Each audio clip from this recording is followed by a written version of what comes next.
Hello, future chefs and kitchen managers of Kitchen Management 101. I'm going to take you through a video that will help us get ready for tomorrow's Understanding Contamination class, and we'll be working on cleaning up the kitchen so we can cook in it when we get there, and talking about some videos that are at the end of this PowerPoint. I'm sending you a copy of the PowerPoint. I want you to watch the videos. One of them has an absolutely perfect hand washing procedure, and one of them talks about brushing the fingernails, but might have a little mistake in it. So I want you to watch that and we'll talk about it when you get in. So let me go ahead and share the PowerPoint. This is understanding contamination, and our objectives are for you to understand what food contamination is and be able to identify hazard types and causes. We want you to view the key terms necessary to prevent contamination. Those will be in the next slide, and I'll take you through 3 of them and let you go ahead and look at that on the PowerPoint afterwards if you need any extra help. Those extra words are there for you to help you understand. Students view examples of 3 contamination types. I'll show you visuals of the types I want you to know about. Students view and practice the steps for contamination-free hand washing. That's what you're going to do after I finish the video. And then their students independently watch nail brushing video to prepare for tomorrow's warm-up talk and the hand washing activity and learning about preventing contamination or understanding it. Okay, let me take you through. These are the 3 things I want to share very briefly. Biological hazards are something we need to watch out for: viruses, bacteria, and parasites. I'll show you a visual for that in a minute. Chemical hazards, pesticides, unwashed fruits and vegetables that could have pesticides or other things, waxes, whatever, cleaning supplies that need to be kept away from food, and then physical hazards like bugs, rodents, and hair.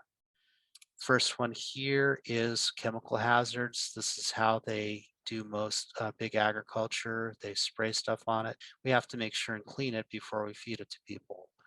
This is an unwashed box of vegetables and fruit.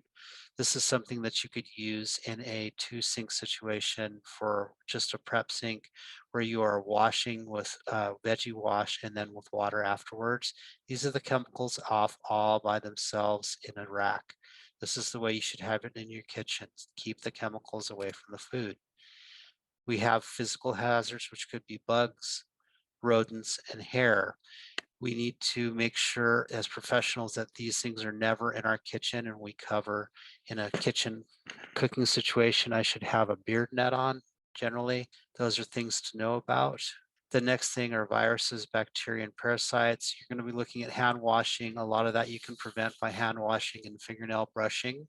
And these are things that we can also prevent by sneezing properly into a sleeve and making sure that we're washing thoroughly afterwards, and making sure that we're sanitizing our surfaces to make sure that bacteria doesn't infect and cross-contaminate food.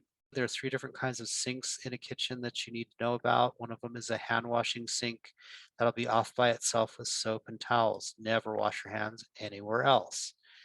You want to make sure and keep the other places clean for what they're supposed to be doing. This is a tri-sink, 3 sinks. One of them is for washing, one of them is for rinsing, and one of them is for sanitizing. And notice the chemicals are off by themselves again, not up on any surfaces. And this is a food prep sink. There's 2 different places to put food here. One of them could be for the wash, the veggie wash part. One of them could be for the rinse, or maybe you're just rinsing with water. You're rinsing a couple of different things. This is the video, the 1-minute video I want you to watch after this. And then immediately after, I want you to make sure and wash your hands using all the procedures they're talking about. Everything you see in this video, you should do it in practice. We're going to do it again tomorrow. And then you're going to watch this on fingernail brushing and see if you can find any mistakes in it, although it's a very important additional step. There's stuff underneath your fingernails that you don't want to get into people's foods. So make sure and keep things very clean. Thank you very much.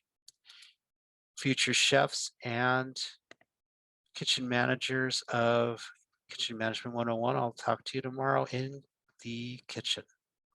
Thank you.